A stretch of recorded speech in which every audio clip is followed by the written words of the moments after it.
Yes. Who's doing the intro? I can do it. Oh no, he can do it. No, let's fight over who's doing the intro. No, Sam said he'll do it. I'm not fighting. Jewin, roll the intro. I'm peace, no fight.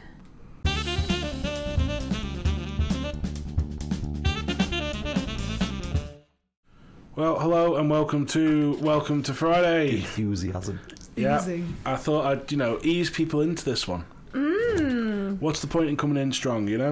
We build them up slowly. Jewin's broken his headphones within the thing is, they're not mine. Oh, Jewin. This How is are we, why team? Things are better when Will's here. Yeah, it's so much better when Will's here. But I feel a bit odd being back in the studio, guys. I like it. I quite liked it in our little cosy corner of the conservatory. No, that was too homely. This is the right level of I haven't brought the cat in this greyness. week. It's very formal, isn't it? What is? This. No, this is far less formal. I thought the conservatory was a bit more formal. Did ya? Yeah. Wait till we get our proper podcasting home, which we've been talking about for months and still not got to, so we have to commandeer this studio. What's been happening? Loads of stuff. Come on, I'm the guest. Sam's not slept for 3 days. Right, go on. Let's get the football thing over and done with. Where have you been? I was away at the excitingly named Crilly Park last night. Where's that? Atherton. Where's that? Manchester. Ew. Yeah. Some big houses in Atherton. It's quite posh around there. It's not my cup of tea. I don't like Manchester. Yeah, fair enough, I agree. I only like Coronation Street and bits of A Salford. friend of mine has fell out with Manchester, big time. Yeah. I told them there was a couple of good museums to go to, and they went there and found it was very, very woke. So they told the person on reception.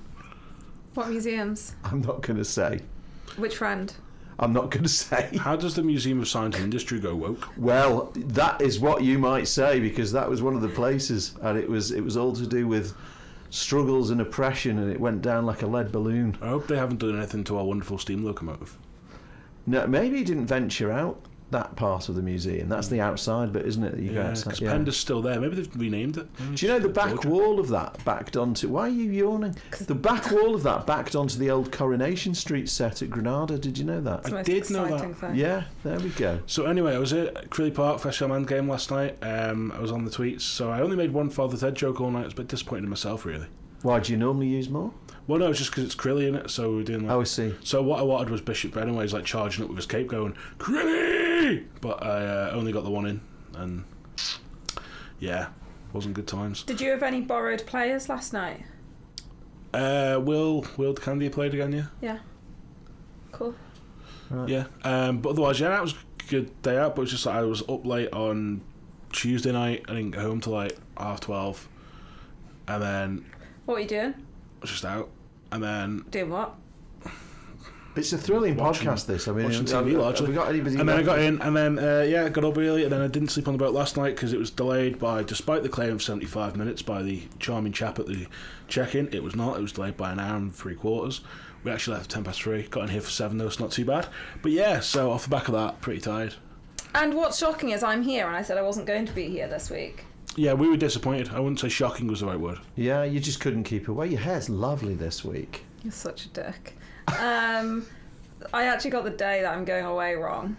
I thought I was away on Wednesday, but I'm not actually going. Now who's a dick? Me. I'm not actually going till tomorrow morning, allegedly, but the boat is... Are you going on the boat? Yes. Oh, I thought you sort of flew everywhere. No, we're driving. Right, okay. Jewin, they're taking the Porsche to Switzerland. Come on, keep up. Right. Have you got France, your EU Switzerland sticker on and the Germany. back? No, you don't actually need one. Yeah, no, I know. I was being rhetorical. No.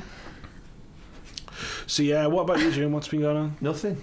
Good. Right, so first Move news on. story of the week. I'm opening the bat with the Steam Packet has launched its public consultation on what islanders want to see for a replacement for Manannan. However, the company has basically said it's not going to be a fast craft. Good.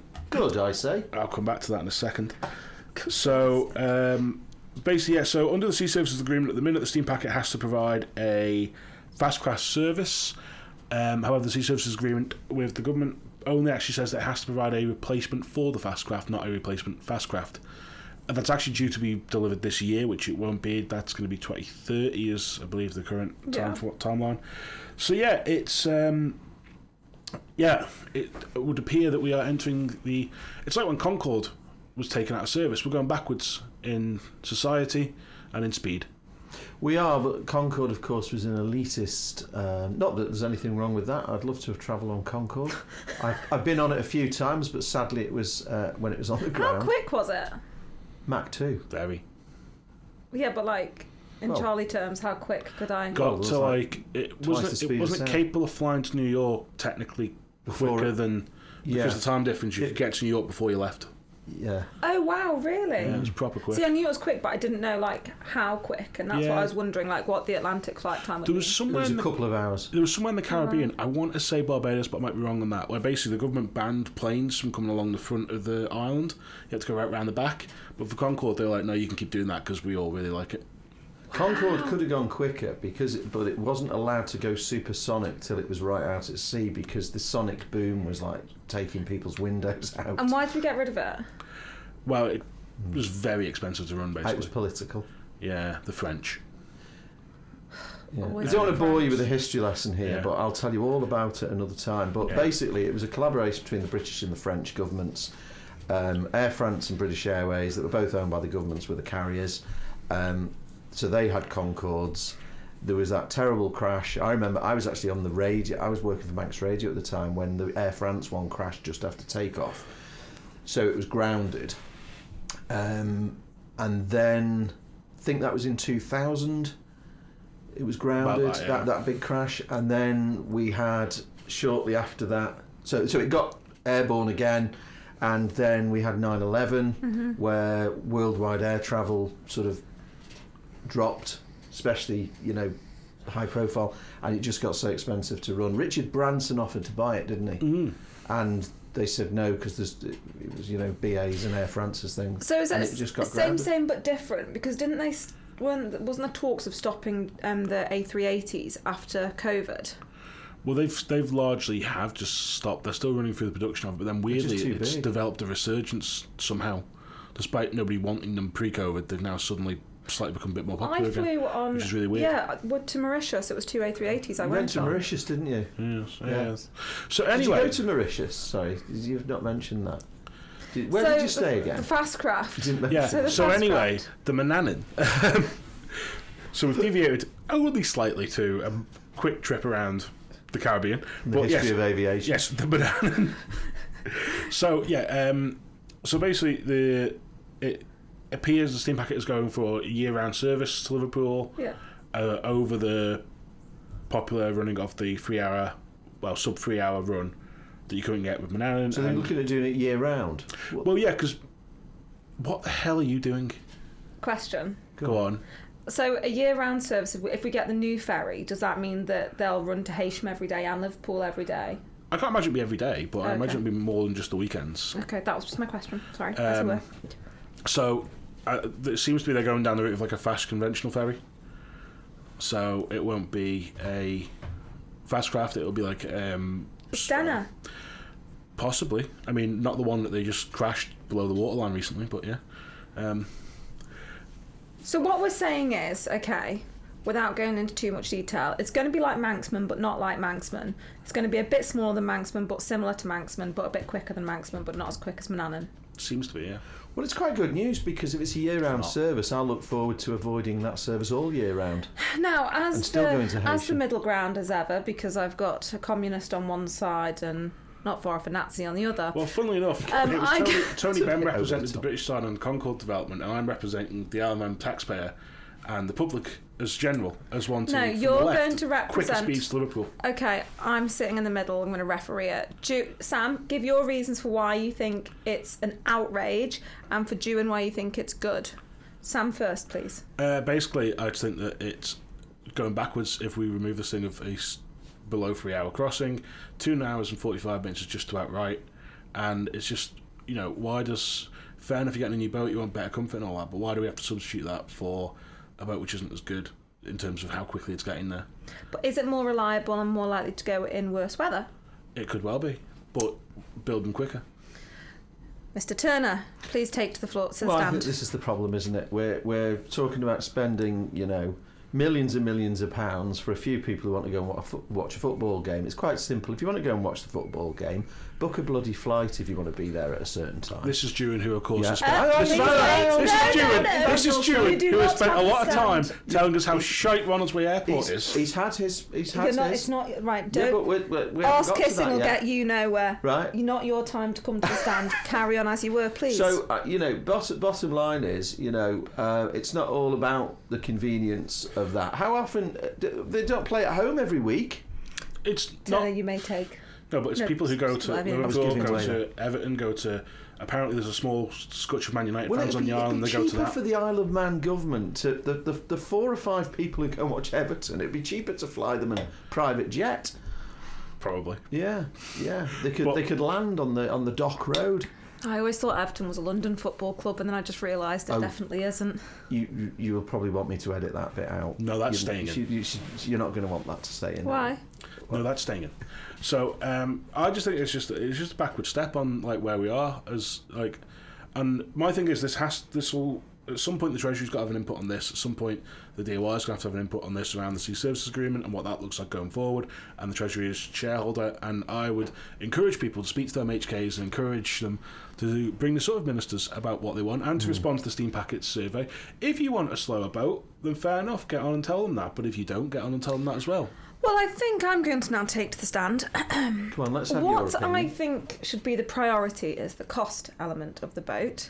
And we should be looking at what the cost is going to be. And if it's going to save us a few million and the boat's going to take an hour longer, I know which option I'd be going for. And if it's something that, I am no maritime expert. However... Unlike everyone on Facebook. No, but I would have said that...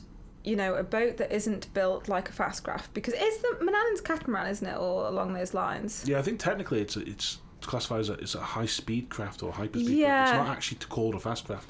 Right. Well, however it's built anyway. They're not so deep in the water, are they? So their centre of balance isn't so great for bad weather. Where are we going with this? Well, what I'm saying is, if we're getting a fast craft, it's not going to be as reliable. Whereas if we get a boat in bad weather, you're not going to expect it to go in... A traditional hull, monohull. Yes, would you expect to go in worse weather and up to a certain bit rougher seas? And that would be my priority. I can totally understand where Sam's coming from. However, my main issue is the fact that we spent £100 million on a ferry terminal for the day trippers. They've had their lot, and now they can fuck off. To be fair, that was the DOI's incompetence which cost that money. Yeah, it But was the whole one of the main reasons it was put there, wasn't it? Was because of everyone wanting their day trips. It was all to pander to the day trippers. No, it was Yes, it was. No, it wasn't. It was a complete and utter legacy-seeking moment from several ministers. Well, there was that as well. Well, yeah. Which ones? Well, the previous administration largely, But name and them. the ones before Name and that. shame No, them. don't name them. So, The legal bill's gone off this week. but I just think in fact, revenue. There you go. So it'll cost money. Talk to me. It'll take longer to get out of Manx waters, and therefore you're Here we go. depriving people I know where of he's getting to going the with bar. this. Yes, but do you not think that if we end up buying or building a boat that costs less money, then realistically the chance of being able to have lower fares are more likely, thus No, because it won't be encouraging done like more that. people to come on the boat and then contributing more to the circular economy of the place? Well, you'd think that's what they would do, but of course they've bought the steam packet and haven't done that yet, have they? I mean, No, but just on that, we come across a great idea yesterday. On the way over on Manx, it was one of the lads wanted a drink, goes up to the bar, we're not out of Manx waters yet. And we're always there going, do you know what, this is always a bit of an issue because you never really know where you are, especially on the boat coming back in on a Saturday night. I've noticed that sometimes that creeps out a little bit further than when they're closing that bar. So, great idea. We need to install giant fireworks at the 12-mile limit. I like so it. when you leave Manx waters, a big thing goes up like boop, boop, and then a firework goes off and you know you can go to the bar. Do you think that could cause confusion for Coast Guards and it may end up looking a bit too much like a Yes. flare? Possibly. However, I'm willing to take that risk. But do you know what I would say? I agree with both of you, and I think you both have very valid points. I'm totally with Sam in the fact that I would definitely want a quick ferry, 100%. But you've got to be realistic with the cost element. However, what's the difference then between like Stena's ferries? Why are their ferries so much quicker than our ferries? Well, they're not. Well, they are. They're not. If you go from Birkenhead to Ireland, it takes like 8 or 9 hours. No, but I don't think all of them do. And the Isle of They Man's have in the also, way. like Irish ferries have got a couple of faster craft that they use to jump from Holyhead to Dublin and that. But that's also a short distance. Yeah, but it takes 4 months to get to Holyhead. Have you ever driven to Holyhead? No, I've heard about it. Doesn't sound like a fun trip. You can get the train to Holyhead. I think one of the main Avanti services goes out there. Do you know what? I was being a bit dim. Apologies, guys. I was thinking of the Cairnryan to Belfast route. Okay. So You could swim that. Yeah, that's what I realised. Then I was like, oh wait, no, that's a much shorter distance. Or is it? my overall alternative proposal is I would accept just over 3 hours if we can change the law to allow drinking as soon as you're on the boat in Douglas Harbour. Well, I wanted them to abolish that stupid Well, they law. should do. It's because ridiculous. Until the Manx police, or whoever has to do it, forcibly boards a Stena line, because they definitely are coming inside the 12 miles at some point. They do. And they're not closing the bar on that point. So until they forcibly board a Stena line boat, I've got no interest in this. I went on ridiculous law. Stena line from Birkenhead to Belfast, and we were so close coming in round, the bottom of the island. I could see the eyeballs on the seals on the rocks. Well, if you're inside Chicken Rock, of course, that is still Manx. But we were outside Chicken Rock, Well- but that's not 12 miles out. No, but if you're inside, because Chicken Rock is where our last southerly point, so it's 12 miles from there. The Stena line doesn't go between the chickens and the calf. But, even from there, if you're that far out, you're in Manx waters, they should be closing the bar, and I bet they're not. They don't close the bar now. Exactly, so it's a ridiculous I've been on law it. that only steam packet passengers are suffering from. Yeah. And indeed, the steam packet, and of course, by that, our local brewers. Can I just say... It's unpatriotic to keep that bar closed. We are not making this point to advocate being a killjoy. We are saying, don't stop Stena Line opening their bar. Allow the steam packet to open their bar. Yes, but I did enjoy the fact the steam packet told them to do one over the whole licence. I quite like that. That's a bit of rebellion. I do like that, isn't it? I wasn't listening. Sorry. You weren't listening. What? I was trying are to you in the work. room? No, I was trying to work out the mileage distance Right. between Belfast and Cairnryan. Because you know about the Douglas row, and Heysham. don't you? The row that was over the why the bar doesn't open. No. They used to have a licence, and there was some fuss and disagreement when they went to the licensing. Who was a killjoy? No, the steam packet. I thought fair play to them. They turned round and said, "Well, we're not complying with all this nonsense. Up yours." Oh, fair. Basically, they said, Fair. "Up yours. We won't open the bar till we get out of your bloody Manx waters." Piss off. That's what they basically did. They So basically now, they told the courts to get out of my pub. Get out my pub. I'll Yeah. take my pub into the middle of the but water. that just goes to show the nonsense of it all, doesn't it? So my view is there's very strict. The captain has very good powers anyway. He's not going to want unruly people like Sam on his ship. I'm I surprised you're not banned actually. But I said to the Department of Home Affairs, why are we even faffing around with this licensing on ships? Just get rid of it. But they don't, because they like the control and the power and the regulation. They love all that sort of crap. But as a result, well, they're not regulating it now anyway, because they just wait till they're 12 miles out and they go... Right, so there we go. We need two people to speak to the MHK about whether or not they want a fast craft and whether it should be pints and gin o'clock in Douglas. Absolutely. It is the right of Manx people to have a pint at 7 o'clock in the morning while surrounded by Everton fans, because it's the only way you can bear being on a boat with them for 3 hours. Do you know why I thought that the boat was quicker? Go on. The last time I got a boat from Liverpool to Belfast was the overnight one. You slept through it? I slept the whole time because it's a good amount of time to actually get a proper night's skip in. And not Well, just... funnily enough, my mate did bring up that it was 15 hours from Newcastle to Amsterdam the other week, and I was like, yeah, but we also had a bar that was open, we got on, a dinner in a restaurant, and then like an ABBA band that was pretty bad. A guy really badly playing the Beatles, and then you went to your cabin and slept for like 6 hours, say 6-7 hours. Yeah, So, I slept for the whole thing, and that's why it just felt like really quick. On which... Liverpool to Belfast. Right. I hope that wasn't P&O. No. Well, that's good. And then, but I don't remember my boat, maybe it did take a while from Holyhead to Dublin. I can't remember how long that Well, took. on that note, let's take a break and come back and talk about something else.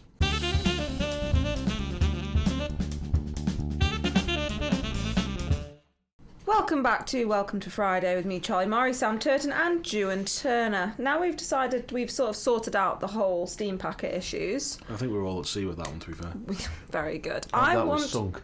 I want to talk about corruption.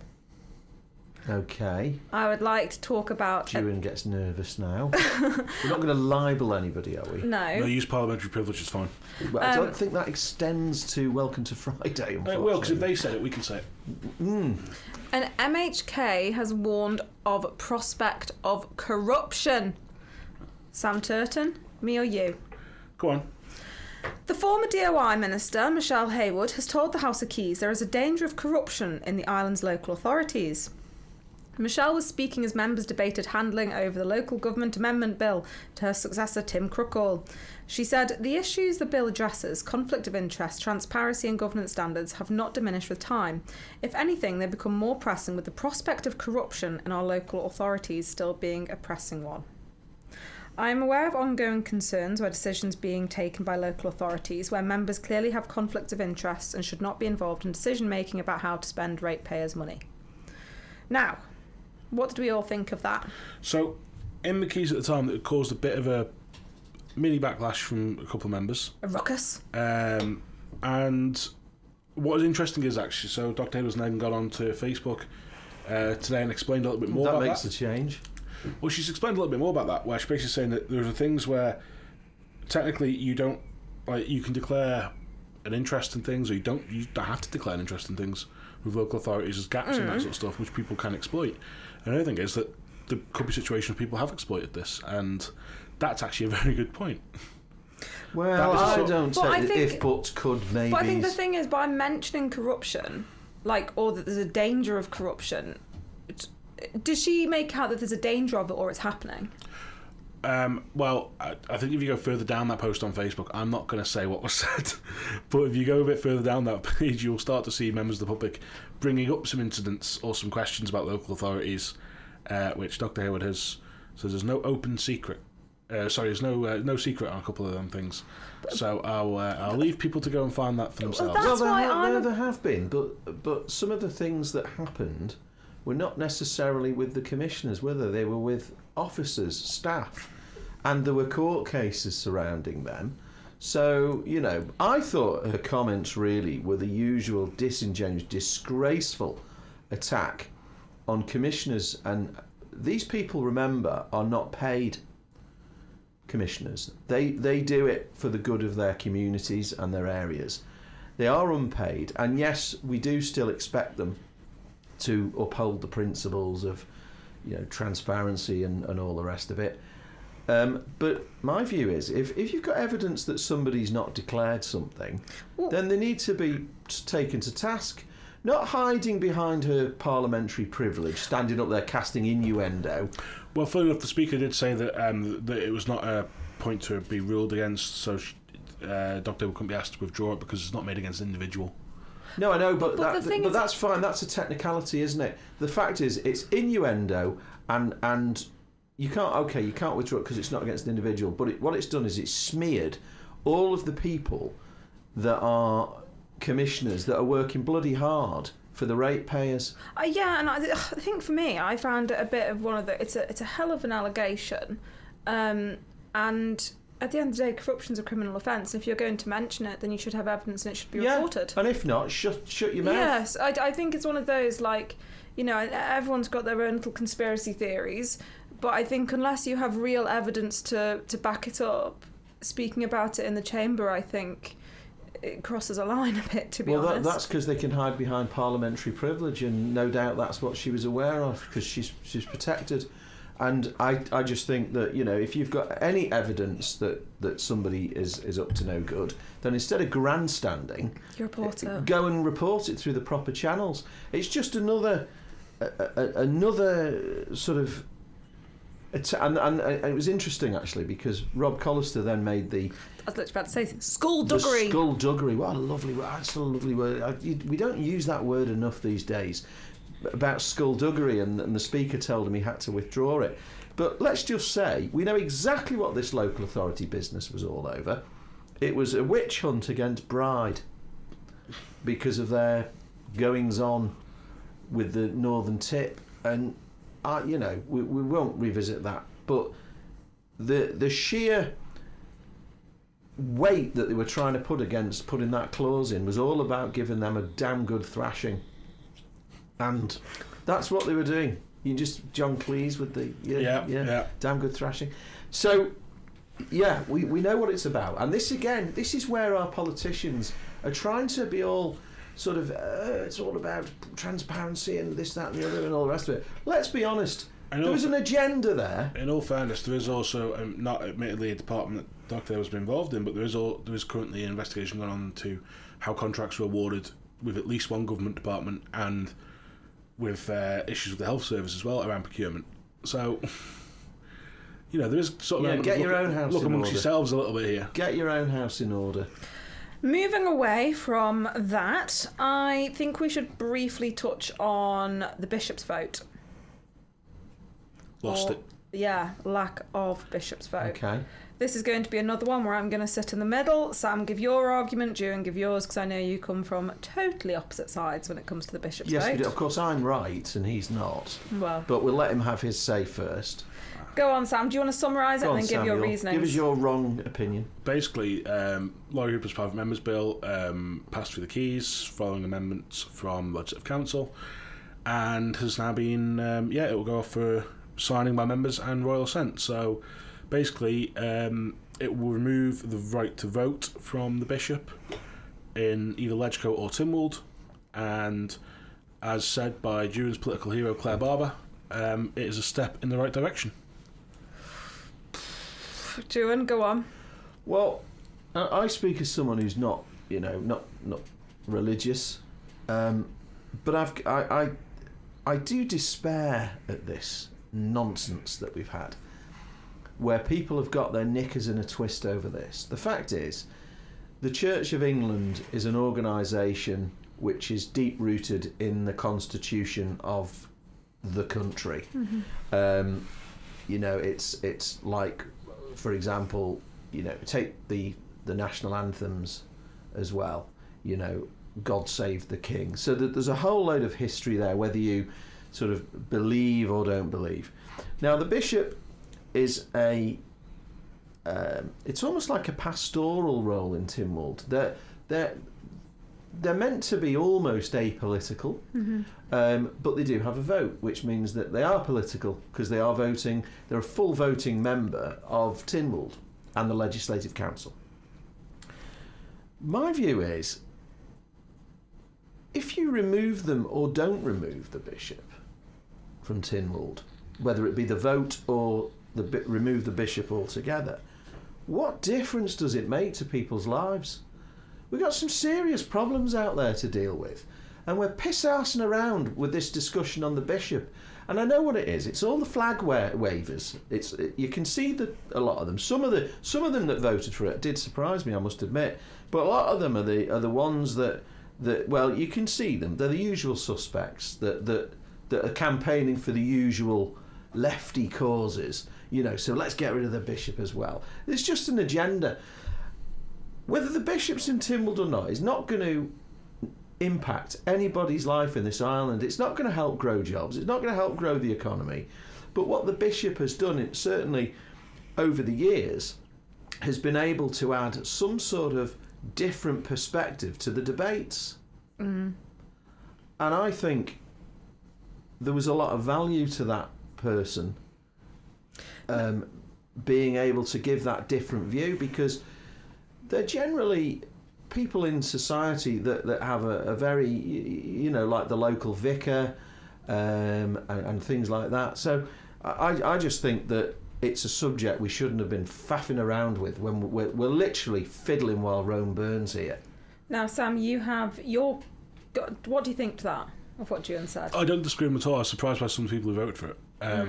Interestingly, a couple said about it. I do agree with Julian that there'd be some members who are going, no, this is the way we're going because this is what we... you're all right. There's a group, probably more to the left than quite a lot of members of Tynwald who are in favour of this. I think that the surprise was some members who voted for it, but they're interesting reasons.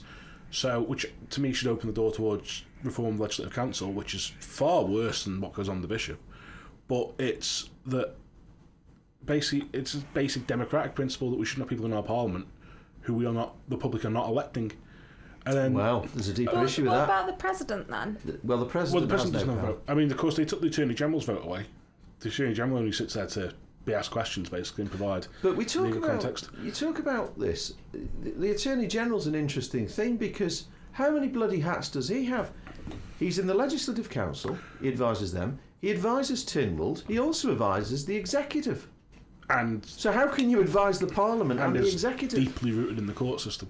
Exactly. So I mean, I completely agree. I think So that's it. It's one of the areas I do actually really agree with Chris Robertshaw on, that there needs a massive reform of the way the Attorney General works on this island, because this island is far too small to have that many fingers and that many pies. Oh yeah. But what I did find interesting was around the Democratic argument about this, and then there was, I think it was Tim Glover said it, where we need to remember we're not England with the Isle of Man and we have our own identity. And I'm like, going, that's a really... But he then was opposing this. I'm like, that's a really bad argument to oppose it, saying that with the Isle of Man we're our own place. But it does have... Their argument then became around keeping the diocese. You know, Yeah. nothing says like we're the Isle of Man, like having somebody thrust upon your parliament, which you have no say in at all.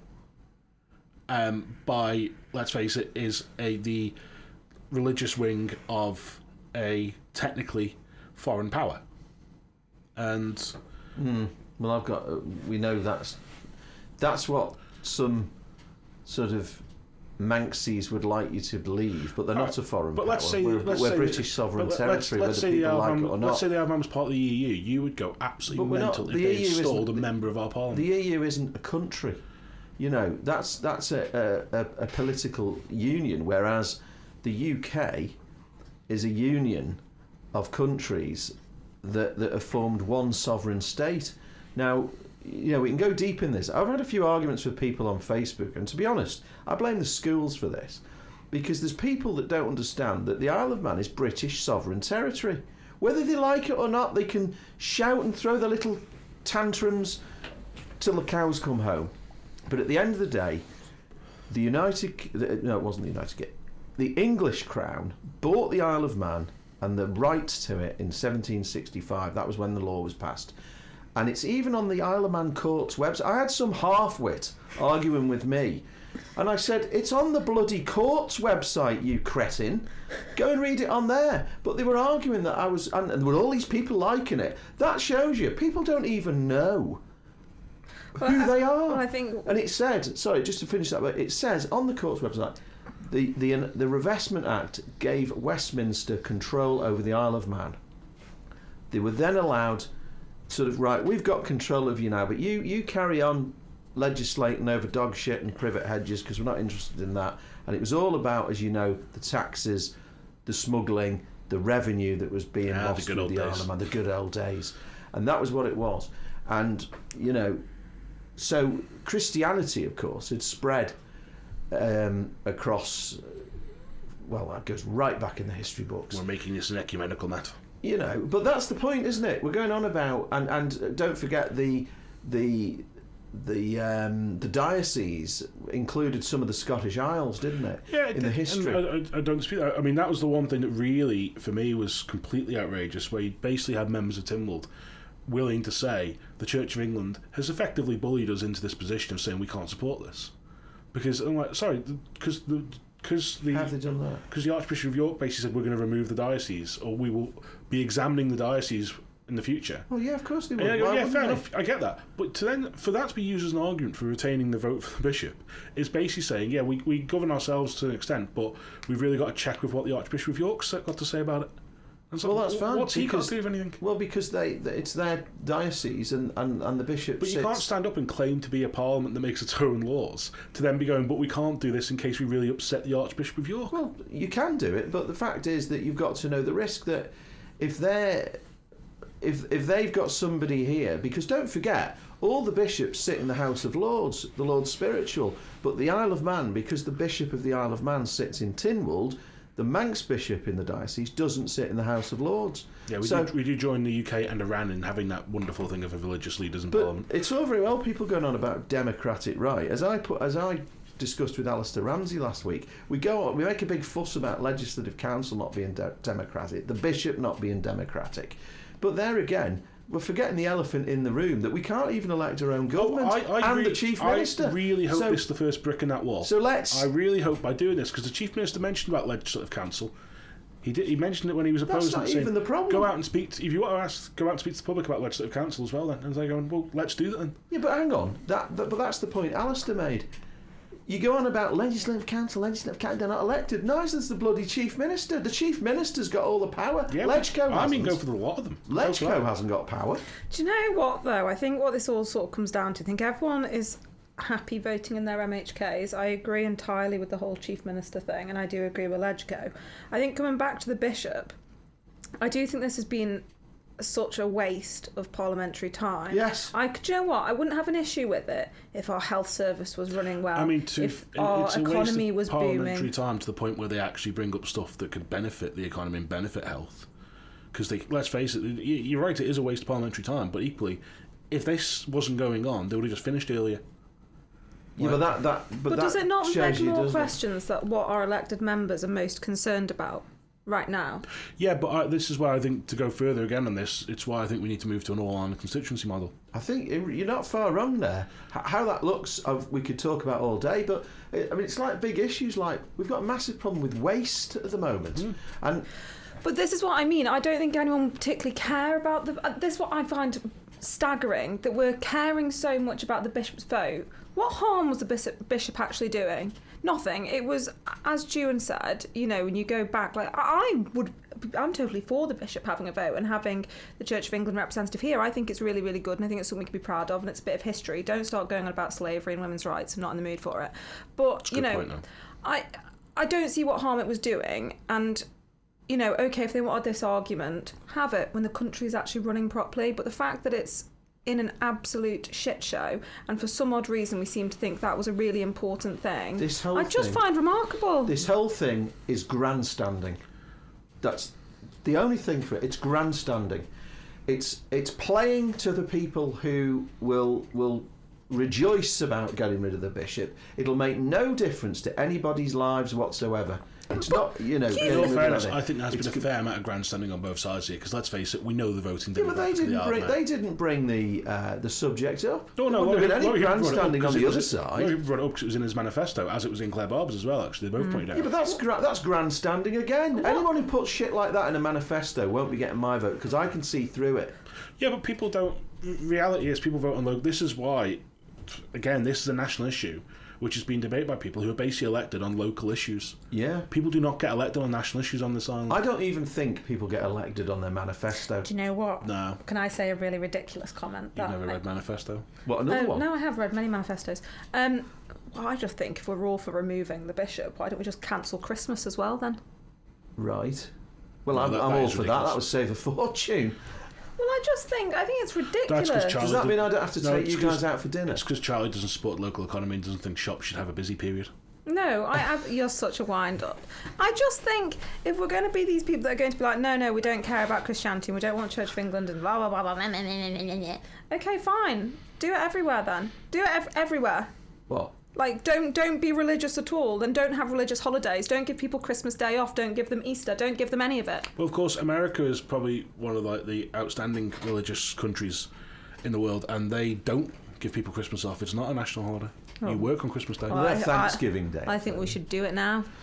Abolish Christmas Day. Then if we're going to go well, all that's the out. First thing. Every one of them who doesn't agree with the Bishop, they should be working Christmas Day. There's the podcast title. Charlie wants to abolish Christmas, and no enhanced pay either for them. But what does the future hold for the cathedral now? Is that going to be under question? Like, what about the funding for the churches that are Church of England? Where does all of that fall into it if we lose our own diocese? The churches have to fundraise to pay into the Church of England. They get some money back out of various things, but they have to pay into the Church of England as well.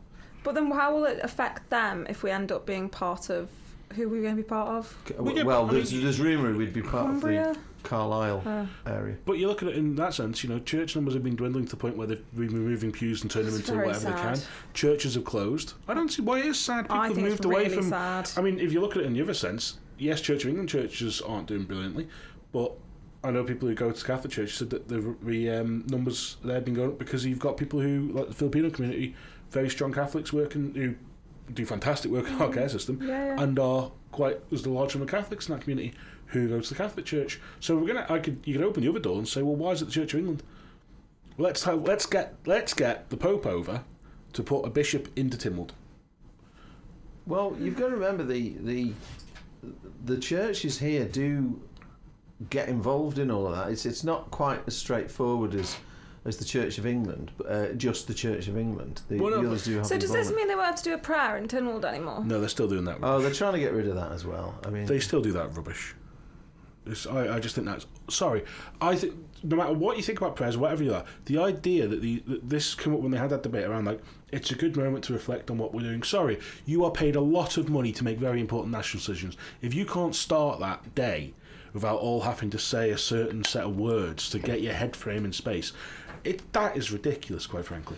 it is. I mean, it is a bit in this day and age, but I think, it's a question of whether we value any of the ceremonial aspects of it, where I think we've got the church service. What are you laughing at? Sorry, we've got the church service at Tynwald Day, haven't we, as well? Yeah, which I mean, I think Tynwald Day could be overhauled. But I think Tynwald Day could be overhauled massively. Could go be on, done what in are you about 10 sniggering minutes. at? instead, well, obviously the bishop's still going to be in Legco, aren't they? But just not have a vote. Oh, see, I was thinking, okay, well, if we just remove them completely from it, June and I would fundraise for a Margaret Thatcher statue just to go in that place instead. And that's why I was giggling. Sorry. It's a very strange. I was just laughing to Just some myself, strange thinking, things pop into your head. I'm not functioning on. You think so? Anyway, I'm not with it today. So off the back of this, if this receives the signatures of members of Tynwald, which Rob Carston, for example, said he won't be signing it, it will go off for royal assent, and we'll see where that goes. But then this won't be an overnight process. It will be 5 years from royal assent, or from when, if Bish Trish stands down for the next 5 years, it would kick in then. Okay. Or 5 years. So it depends. That's the sort of time frame. We're not talking about this happening next week. And of course, if you do feel strongly about it, there's an election coming up, and I think any reason that people can drag themselves out to vote, if this is what really gets to you, go out and vote. You see, I think that's a cop out. I think that whole business about that's where you get a bit dangerous, that elections become a one issue thing. It's a bit like this argument with net zero. I thought that was just a complete cop out by members of the House of Keys going, oh well, there's an election, it can be an election. No, it's can't. No, it's not. The election's about a broad brush of things, because it's a bit like supporting like a political party. You might support them for 90% of what they do, and the other 10% you might vehemently oppose. But because you've elected them, you go, oh well, you see, you agree with net zero because you voted for them. So this whole bullshit about make it an election issue, I think is just another more disingenuous nonsense coming out of them. They should have just said, fine, we'll let you have your net zero referendum, or the bishop, or whatever.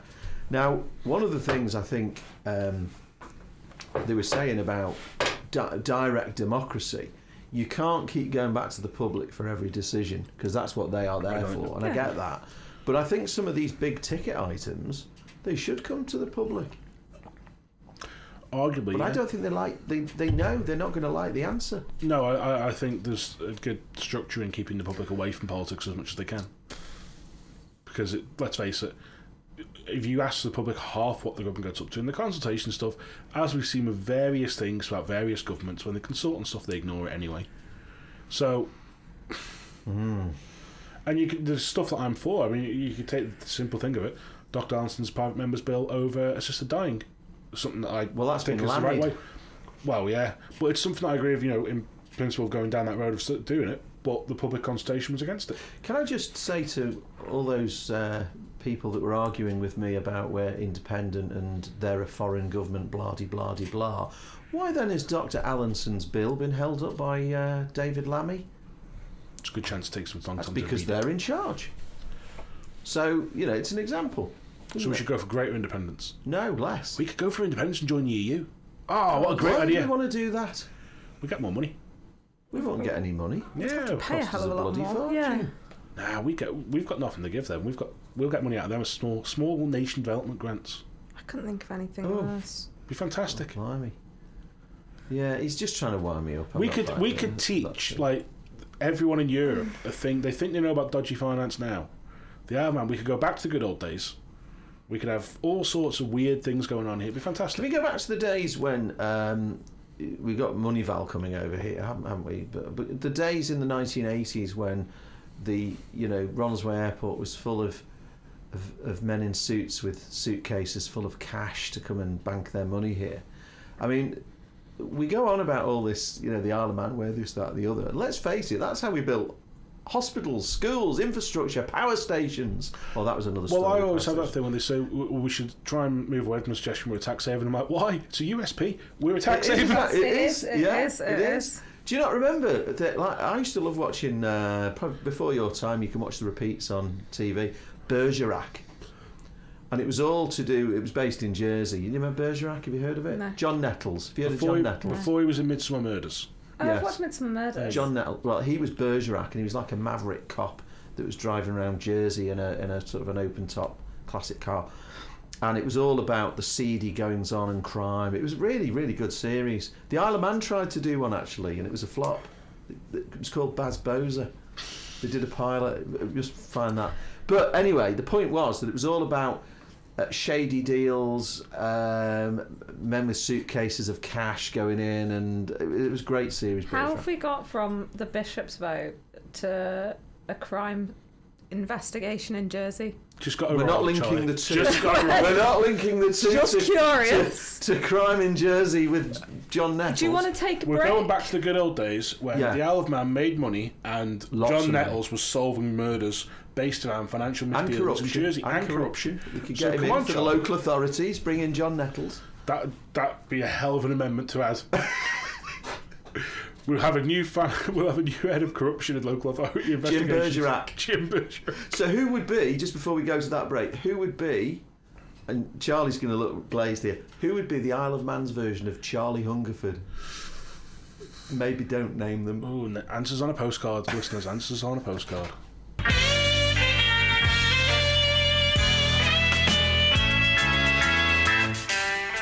And we're back. Welcome to Friday, where we've just sort of hired Jim Bergerac to come and sort out all the corruption that's in local authorities. We're trying to work out who the Isle of Man's version of Charlie Hungerford is, and if you're under the age of sort of 45, you won't have a clue what I'm talking about. But anyway, except Sam. I watch a lot of ITV3, to be fair. Yeah, brilliant series. You got to go and watch it. I don't have time. Yeah, you got to find time. You work from home. It's all about managing that time. Yeah. Jesus Christ. So what are we going to talk about now? Don't look at me. I'm literally so like just. There's nothing going on. I just wanted to bring up a podcast that was not us. Ew. I don't know about that. Which was Duran's interview with Alistair Ramsey. Oh, so it was us, but not us. Okay. Yes. The Royalers. Yeah. Yeah, I thought that was quite good. I've still not watched it. It's a good watch, to be honest. I was concerned, but it is actually quite good. And I like Alistair's thing about the reforms that the island needs, and just quick thing. So if anybody wants something to kill an hour with, give that a watch. Can I just say though, if people might think, oh God, it'll be a pair of right wingers ranting on for an hour. He's not right wing. Alistair and I are very politically different, and we had a lovely chat. It's in all joking aside, we really did explore some of the things that were going on, and there's been some quite good feedback to it. So I think for anyone who's looking to vote this year, which hopefully will be a lot of people, they should really watch it just to get a bit of an understanding on, what they're voting for, how they should be voting, not for like which person, but how they should consider it and what it's going to mean to them, because this vote this year is going to have a huge impact on people. So it is. I'm not just saying it because I recorded it with him, but it's had some very good feedback, and I thank Alistair for coming in. I think it's quite good for Alistair as well, because he was sort of in the room with a lot of stuff that it was 5 chief ministers he worked under. Yes. So you do there's a lot of context around how we got to where we are now as well. Because he was around when they brought in ministerial government and all as a journalist, and then moving into government comms. He's the OG of government comms on the island, basically. The OG spin doctor. He used to run it all. I used to sit, Alistair with the beard. I used to just. I used to always think him as a bit like in the post Ricky Gervais when he was running government comms. He just used to remind me of Ricky Gervais. Was he Ricky Gervais? Well, no, Ask him it that was first. nothing like David Brent, but it was just that sort of that feel. And the thing with Alistair is, you know, you could ring him up and say, you know, what's going on. He'd say, "Well, leave it with me," and you'd get some, you know, a minister would be wheeled out for something. They were good days, very different to now, but but I'm in love with Bernard Moffat. There's your clip. Bernard has said that I've got ever youthful looks. His eyesight's going, isn't it? He's been really complimentary of Ju and as Well, of late. it wasn't really complimentary. Do you reckon he's gone so left he's come round to the right? He's come back round the other side, come in the other door. But one thing he said to me, how did he describe me? Is it ever the Empire apologist, old colonial or something, and reckons that I'm sat wearing Union Jack pants? Well, If you stand up... I've got something for Bernard. Actually, no, I haven't got the Union Jack. But what I have got just for Bernard today... Oh God, I still don't want to look. Is the Union Jack socks. So there I'm they so are. glad this laptop is like blocking the view. Just and for I could only Bernard. see the foot. Yeah. Yes. So, Stop trying to look at my shorts. moving on. New data revealed this week a shift towards packed lunches in primary schools. I wonder if they have salmon sandwiches. I doubt they do. They probably don't go to school on a pony either. So, this was an FOI that we put in off the back of earlier in late last year. The Department of Education revealed a load of figures, saying that more parents had shifted to packed lunches for the kids after the Great fanfare. after the new menu came in. Now, there was an argument around whether these figures are that accurate, which is fantastic when the government are releasing figures to Tynwald, which they then say may not be accurate, as they've also done via FOI.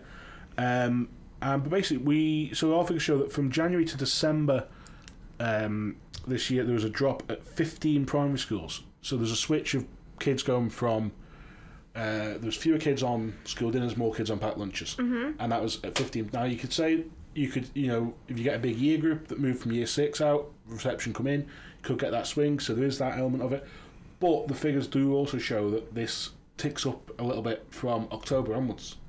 Oh, the school dinner controversy. Yes. Starving children. Yes. Okay. So it's you can see the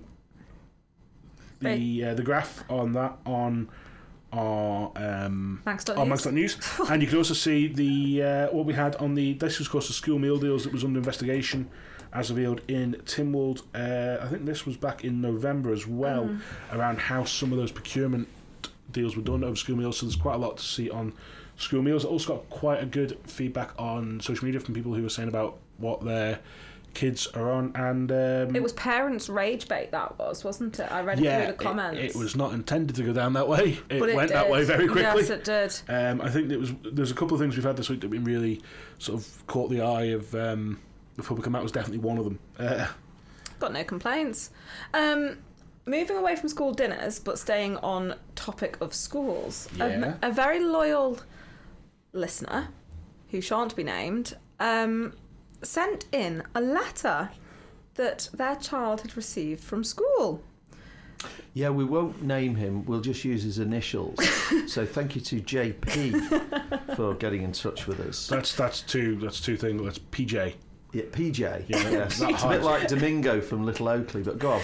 Basically, dear parents and carers, RE, students, online purchasers. Due to living in a digital society, many of our children now receive their pocket money or pay from small jobs directly to bank accounts, which means they also have access to online shopping, and you may not be aware how they are spending their money. What's that got to do with the school? Recently, we have seen a fad of novelty items, namely sticky jelly hands being purchased from Temu and flung to stick on ceilings around the school.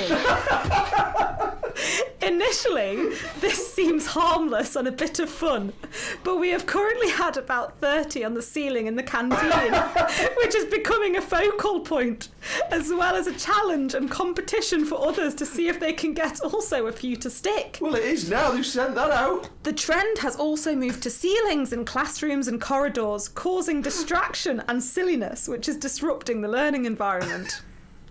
Removing the hands isn't simple, as we need to build scaffolding, particularly in the canteen, and that can only be done when the school is closed during half term.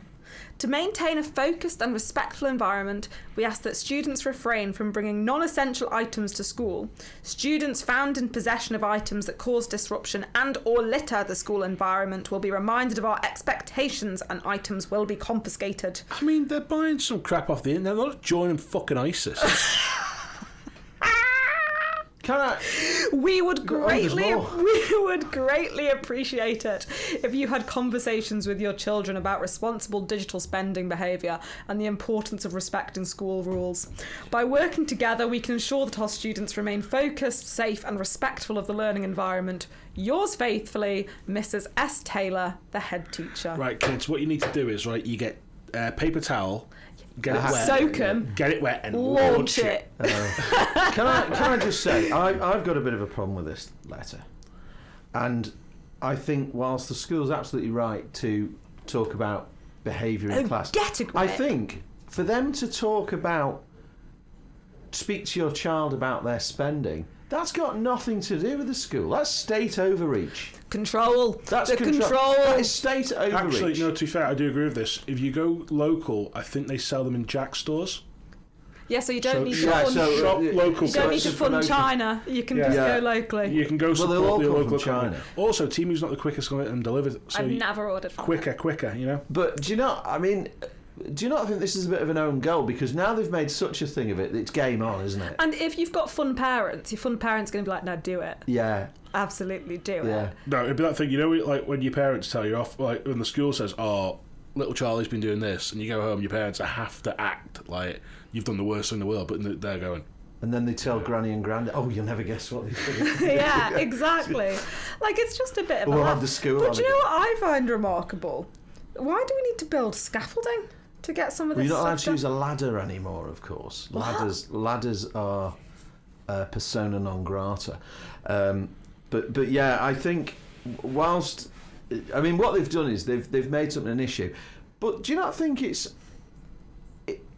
we've got schools in England where we've got kids bringing in weapons.